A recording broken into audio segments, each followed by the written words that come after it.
You are tuned in to a Fireside Chat with Zany Mystic. Join us now on another exciting metaphysical journey. Relax, tune in, drop out, and take a seat by the fire as we explore new realms and possibilities. This is Magenta Pixie. You can find me at magentapixie.weebly.com. But now, here is Zany Mystic and guest. Enjoy the show. Hello, everyone, and welcome to a Fireside Chat with Zany Mystic. I'm your host, Lance White. Tonight, my guest is Dr. Richard Sauder, Ph.D.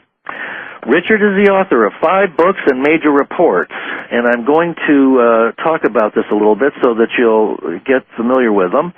His latest book, published in 2010, is called Hidden in Plain Sight, Beyond the X-Files. It's his latest work on the secret world of underground bases and tunnels, which we'll be discussing tonight, among other things. The underground bestseller, Underground Bases and Tunnels, What is the Government Trying to Hide?, is his first work on the underground bases issue, published in 1995. The Esoteric Kundalini Tales, in 1998, deals with paranormal and mind control themes. Underwater and Underground Bases, in 2001, expands the scope of his earlier work to include military plans for manned bases and tunnels beneath the seafloor. The Sauder Report, Notes from the Underground, is soon to be made available and is a 770-page compilation of many of the raw technical, military, and government documents on which the nuts and bolts engineering aspects of his research are grounded. Links to his site and to his books for purchase will remain up on here, my site, the bio, for several days, so be sure to check it out. And on his website, he has numerous articles and free videos that back up and inform what we'll be talking about tonight. And I'm sure you'll want to get more into this, and you'll definitely want to have his book, Hidden in Plain Sight. So let's bring him out of the underground and welcome him to the live show right now. Hi, Richard. How are you? I'm fine. Thank you, Lance. How about yourself? I'm okay. The chemtrails kind of got in my lungs today, but I'm surviving. Well, you know, there are a lot of chemtrails, and it's disturbing. I hope that whoever is spraying them, and it appears to be a multi-agency effort, would stop it, because I have to believe they're full of substances that are hazardous to health. Absolutely. Well, I just have to say that reading your latest book, Hidden in Plain Sight, Beyond the X-Files, is a eye-opener. And it's really, you know, I've done a lot of research on these various subjects. They call them conspiracy theories, but at this point I just consider it all fact. And the sky's the limit in terms of what is possible when you reach a certain point in learning about the matrix in which we live. It's a bottomless pit and a Pandora's box. Which you were saying in one of your videos that I was just listening to before the show, largely is funded by black operations, theft, and there are trillions and trillions and trillions. I mean, you can't even imagine how much money is going into these projects. So it's astronomical. And I want to slightly amend your opening comments here and say, okay, sure. I have 2 new books this year. The second one is the Richard Sauder Briefing. Both of these books are linked at the bottom of your website if people want to go look. It's underneath my biographical information. And that book is available from Amazon.com. In that book, I lay out some of the massive ways in which we're being lied to. And that's one of the ways the ruling elite, the so-called powers that be, get over on us, is that they massively lie to us, feed us endless reams of misinformation, disinformation, propaganda, and outright fibs to our face, and they've been at it for thousands of years. And for the most part, people have swallowed the lies, amazingly enough, for year after year after year, for millennia after millennia. Well, until now, that is, each day, more and more human beings wake up to these lies. And I discuss these matters, some of these hidden projects, the ways in which they get over on us, and massively enrich themselves in the process at the same time that they are enslaving us economically, politically, socially, and in many other ways. And I don't know what to say except that if we don't do something soon, we are toast. And some of us, I mean, if there's a nuclear war, that'll be literal. A lot of us would be radioactive toast if that were the case. and we are really at a crucial crossroads in human history.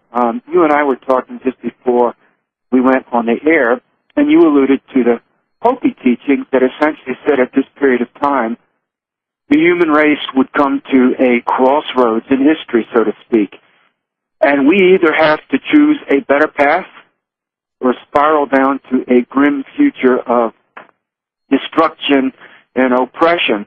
That's our choice. Frankly, we'll choose one or the other road. There's not really any viable middle ground. As some of your listeners may know and others may not, earlier this year I traveled to North Dakota and went over the fence onto a nuclear missile silo near Minot Air Force Base and staged a peaceful, nonviolent demonstration because we are at grave risk of global war this year, this fall, and this winter.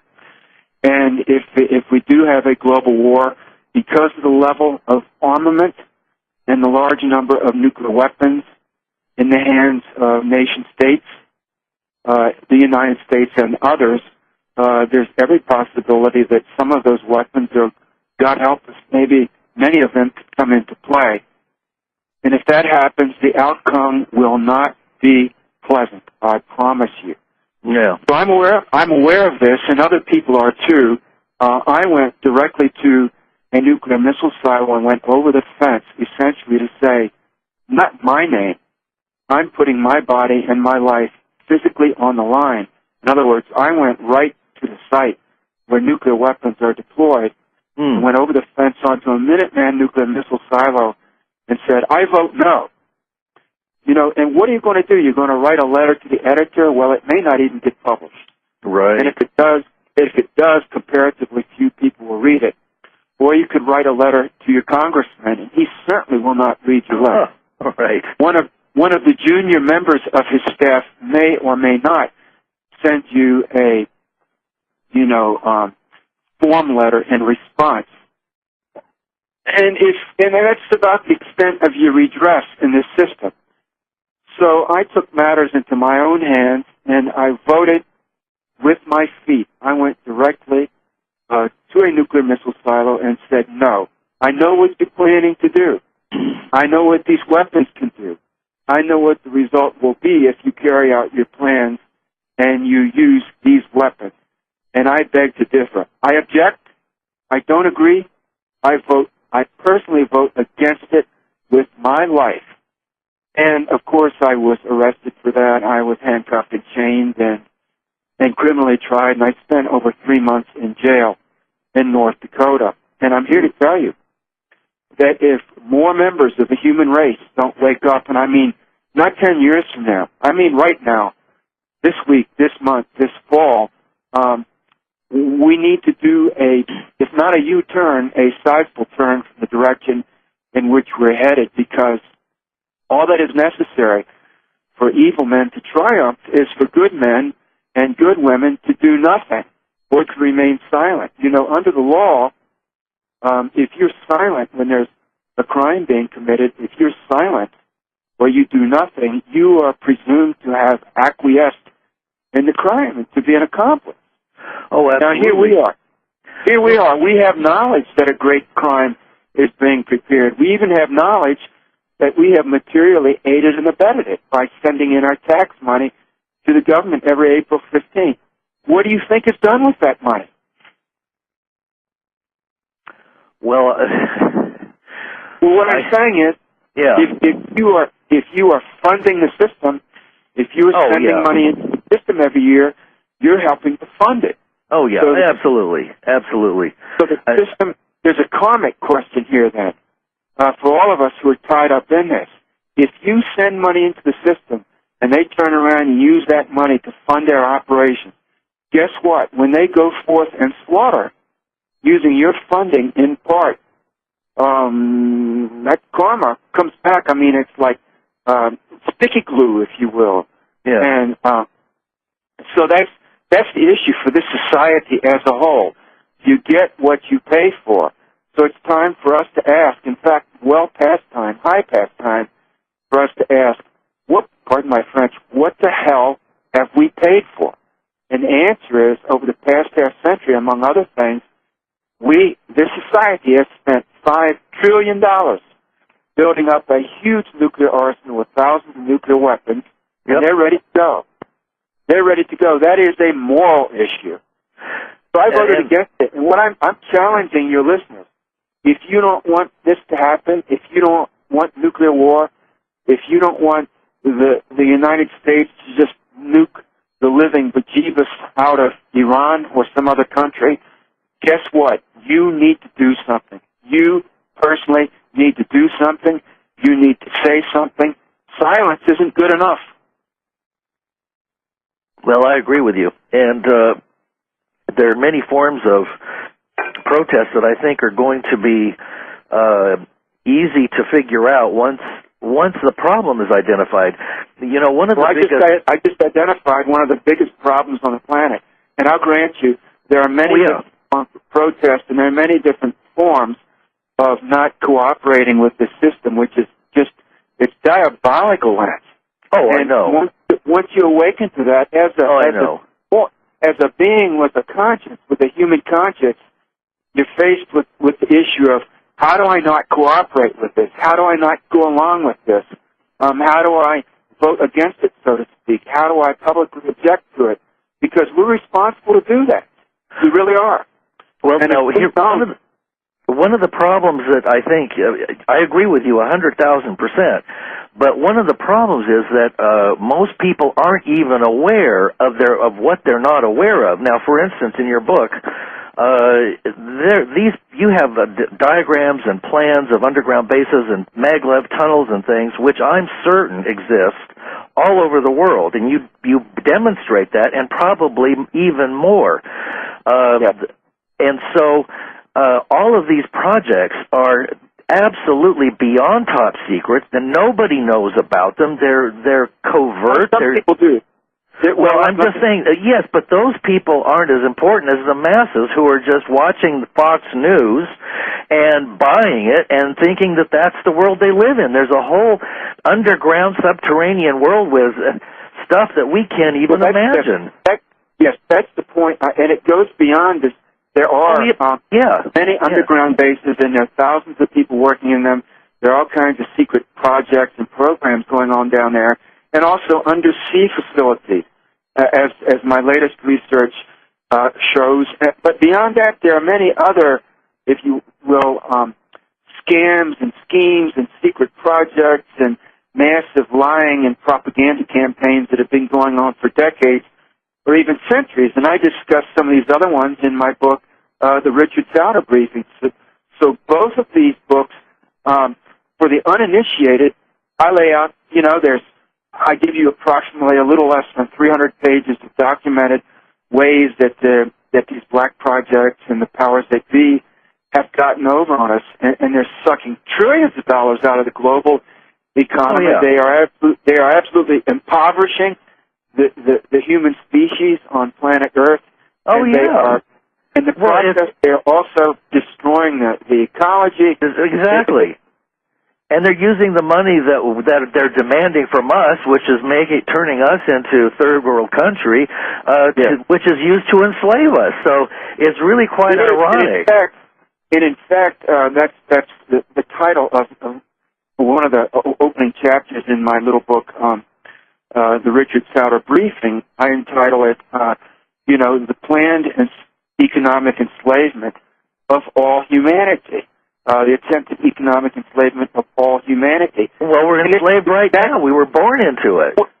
Well, that's right. But you know what? The plan is to extend it to everyone on the earth, and that's why they go after these so-called Stone Age cultures in the Amazon or whatever. That's why the Bases issue, published in 1995. The Esoteric Kundalini Tales in 1998 deals with paranormal and mind control themes.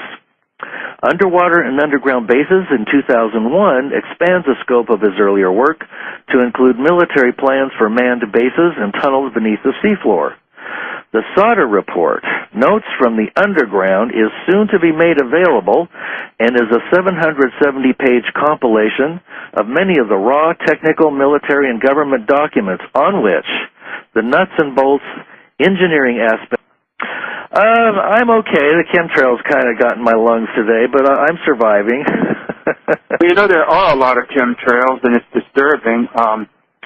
I hope that whoever is spraying them, and it appears to be a multi-agency effort, would stop it, because I have to believe they're full of substances that are hazardous to health.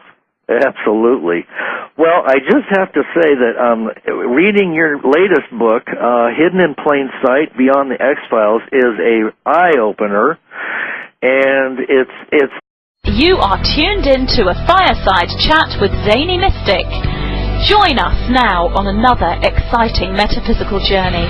Relax, tune in, drop out, and take a seat by the fire as we explore new realms and possibilities. This is Magenta Pixie. You can find me at magentapixie.weebly.com. But now, here is Zany Mystic and guest. Enjoy the show. Hello, everyone, and welcome to a Fireside Chat with Zany Mystic. I'm your host, Lance White. Tonight, my guest is Dr. Richard Sauder, Ph.D. Richard is the author of 5 books and major reports, and I'm going to talk about this a little bit so that you'll get familiar with them. His latest book, published in 2010, is called Hidden in Plain Sight, Beyond the X-Files. It's his latest work on the secret world of underground bases and tunnels, which we'll be discussing tonight, among other things. The underground bestseller, Underground Bases and Tunnels, What is the Government Trying to Hide?, is his first work on the underground aspects of his research are grounded. Links to his site and to his books for purchase will remain up on here, my site, the bio, for several days, so be sure to check it out.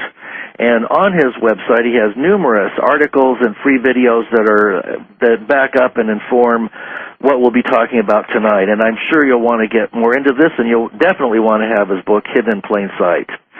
So let's bring him out of the underground and welcome him to the live show right now. Hi, Richard. How are you? I'm fine. Thank you, Lance. How about yourself?